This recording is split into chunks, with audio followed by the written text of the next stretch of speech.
Bonjour les amis, c'est Chris de Montpellier. On se retrouve pour la petite vidéo hebdomadaire pour un suivi des oiseaux. Donc un petit plan ici sur les femelles. Euh, Vous avez ici les mâles. Voilà, ils sont séparés chez moi, hein. Donc ici les mâles font jaune. Voilà, il y a un petit rouge aussi qui est dedans.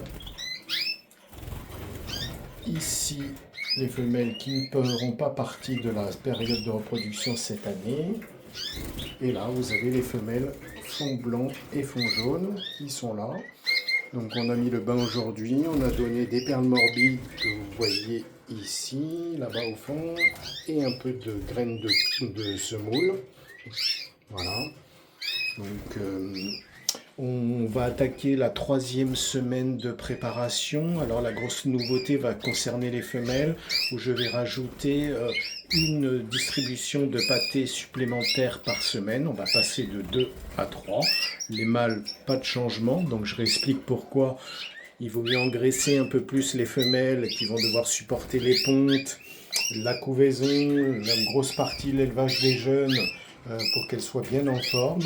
Et les mâles, on essaye de les garder plus maigres, un peu plus sveltes pour pouvoir mieux cocher les femelles. Un abdomen trop prononcé, un ventre trop gros pour les mâles peut générer un problème de fertilité et de cochage. Donc il faut faire un petit peu attention à ça, et c'est pour ça que le régime est dissocié pendant la préparation sur mes oiseaux. Voilà. D'où la séparation mâle-femelle. On pose souvent là régulièrement la question, qu'est-ce qu'il vaut mieux faire? Je dirais, il n'y a pas de règle absolue, hein. Il y a des gens qui font de l'élevage en ayant les couples en permanence formés et ça se passe très bien.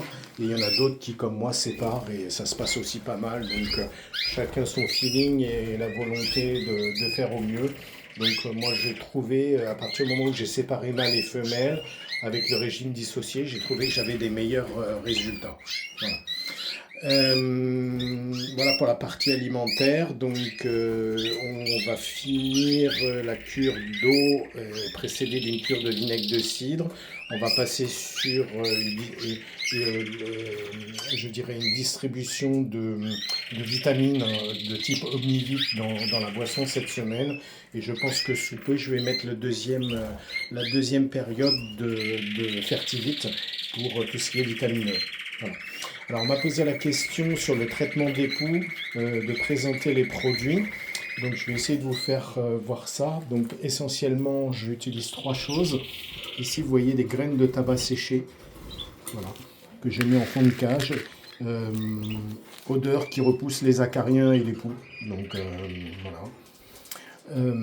Terre de diatomée, elle est ici. Je vous fais un petit zoom dessus sur le contenu. Voilà.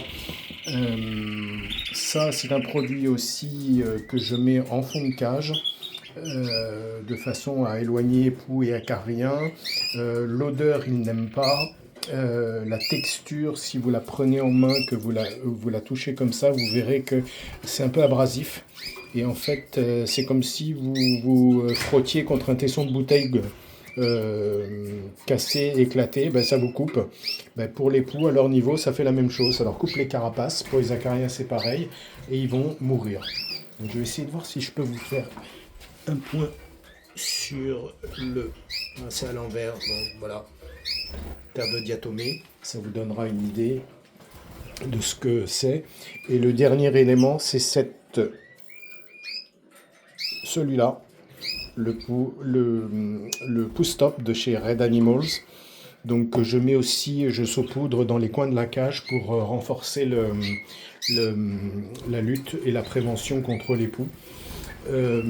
Terre de diatomée, je l'utilise aussi quand je traite les fonds de nid. Donc je badigeonne des deux côtés, mais je referai voir ça quand on arrivera à la pose des nids. Et le Poustop aussi, j'en mets dessus. Donc, le Poustop, on peut le mettre sur les oiseaux aussi, en saupoudré, et directement sur les oisillons. C'est absolument pas nocif ni dangereux pour les oiseaux et les oisillons. Si jamais vous avez une attaque, ça peut aider à les repousser assez rapidement. Voilà. Donc voilà les 3 principaux éléments que j'utilise.